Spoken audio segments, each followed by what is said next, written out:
We're gonna go to the river. Okay. Me and Miko Raphael. Bye, you guys. See ya. You guys going to eat in the square plaza?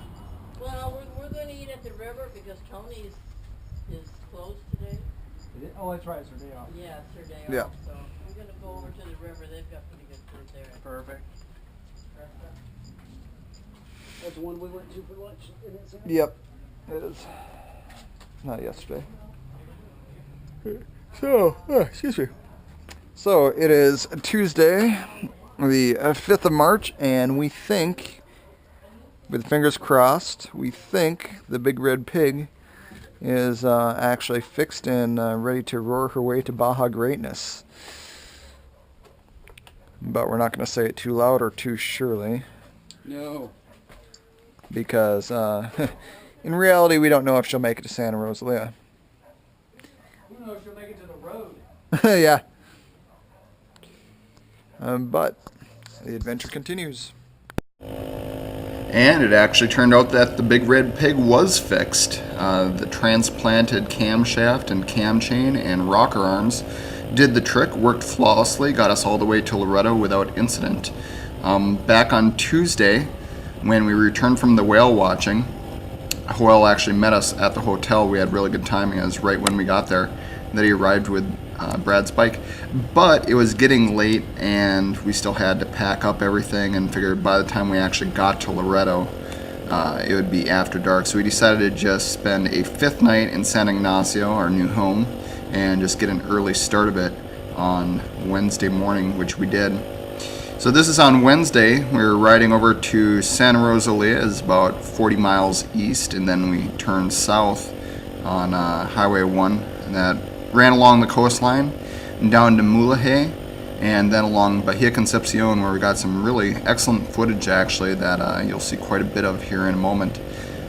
We stopped in Mulahe to fuel up and just looked around town a little bit, and then rode along Bahia Concepcion, didn't really stop, and then just busted on through to Loreto, and we arrived there shortly after noon.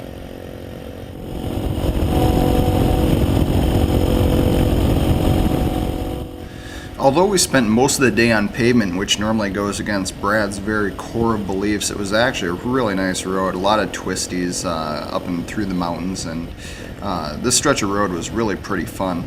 And we rode into Loreto with grins on our faces, and even Brad admitted that he had a lot of fun riding this road.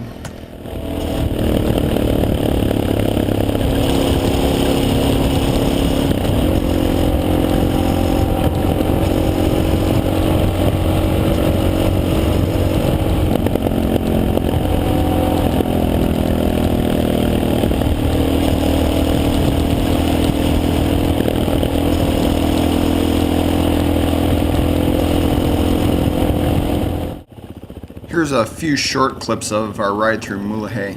It's a little fishing village originally set on a river, kind of in an oasis, feels very tropical, but it's grown quite a bit in recent years, has a pretty decent gringo presence right now.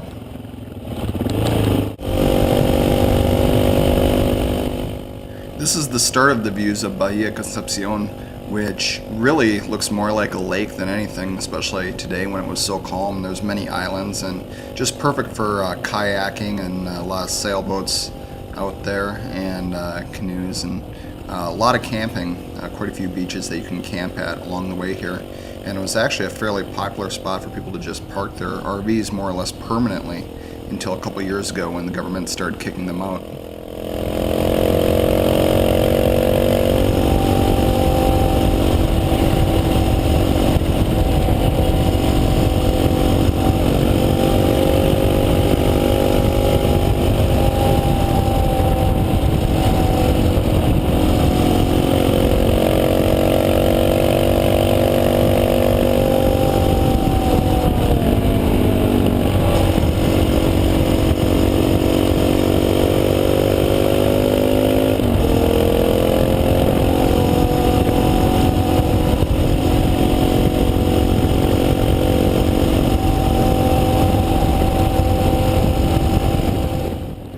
Highway 1 is generally in pretty good shape, but there are a few gravel breaks like this one right here. I generally stand up for them, and Brad would just wheelie right through them.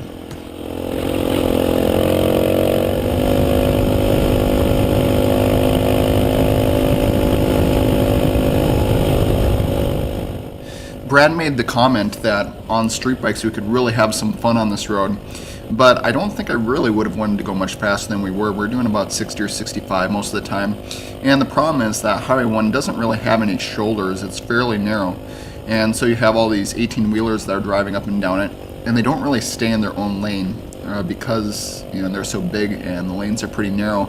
They kind of go halfway into your lane as well. You can see right there how close he was. And when you're coming around corners, sometimes you'll see an 18-wheeler that's partly in your lane, and I don't think you'd want to be going really too fast and too committed to any one line. 60 or 65 on the DRZ was plenty fast and pretty fun.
Shortly after noon, we arrived in Loreto, site of the original Spanish mission in Baja, California.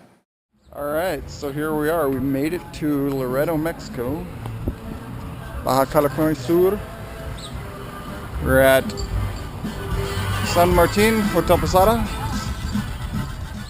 The Malecón is right down the street. Cia Cortez. And here's the Big Red Pig. She lives.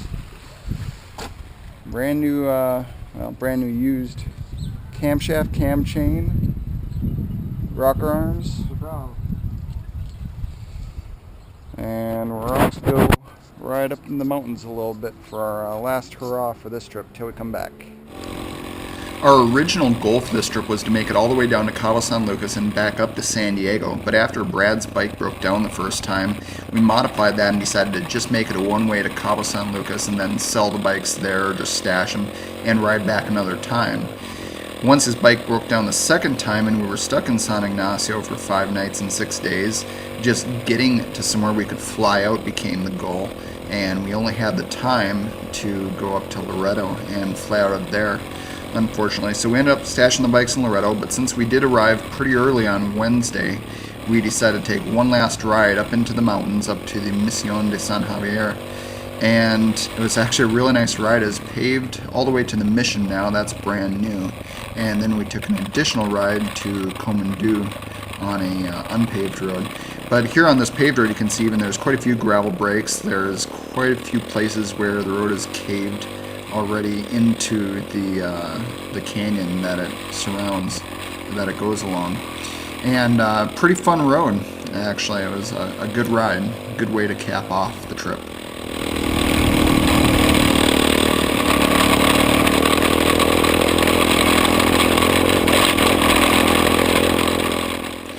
My confidence on dirt and even on some sand had increased quite a bit since my troubles at Kelmoy Wash, and I felt pretty good by this day. I didn't get any footage of our ride on the dirt portion up to Comandú, which we didn't make it all the way to Comandú because we were losing light, but the portion that we did do was a pretty rough road, but I was having a lot of fun. I was really kind of charging it, and then the bolt that I had lost before out of my side bag mount, I lost it again, and so it was just kind of hanging there. I just had to kind of temporarily zip tie it into place and limp back, so I wasn't able to go fast on the way back, and it just kind of ticked me off because I was having so much fun.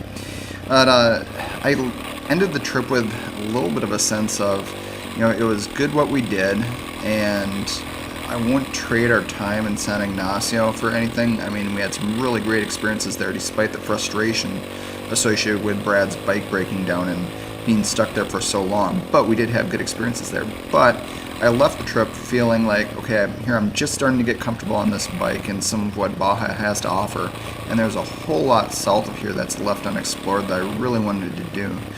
There's a bit of a sense of the trip not really being complete, not being finished. So from the time I flew out, I started to think about coming back and finishing the trip, which is what I ultimately did, quite a bit quicker than I thought was going to be possible. But for now, this was the last riding we did together, unfortunately, since Brad was not able to continue the trip with me, which is really too bad. I really enjoy riding with him, and doing things like this and experiencing things like this are always much more fun with a friend than alone, I think.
The question I got from friends before and after the trip most constantly was, well, is it safe, what you're doing? And it was generally in reference to Mexico as a destination. And I guess in most people's minds, likely the drug wars of the last 5 years, violence, crime, things of that nature. And it's really a question that's been shaped by the U.S. media's coverage of the violence in Mexico and the situation there. It's really a little bit silly because even in Tijuana, at the height of the drug wars, had a murder rate that was only 2/3 of that of Washington, D.C. I think in this country we have a little bit of a tendency to worry too much about other people's problems without focusing much on our own and doing much to solve it. So that said, I think about the most dangerous thing we did in Mexico was, just roads like this where, they're not really built or maintained to U.S. standards. You'll come across crumbling sections that are just marked out by rocks that people have put out, and you'll see traffic that's not being as cautious as maybe some U.S. drivers would be. You'll see people driving around with beer in their hand. That's not unknown there.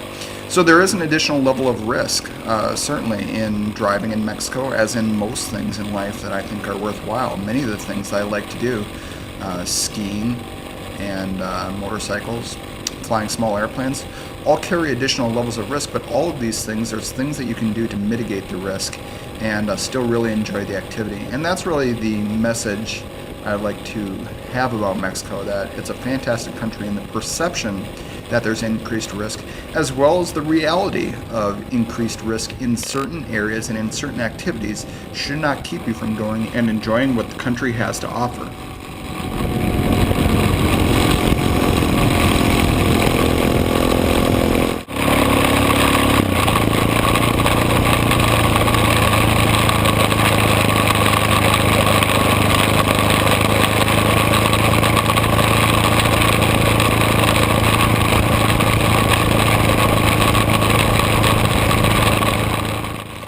And so my mini-series of my and Brad's trip down Baja ends here at the Misión de San Javier, up in the mountains to the west of Loreto.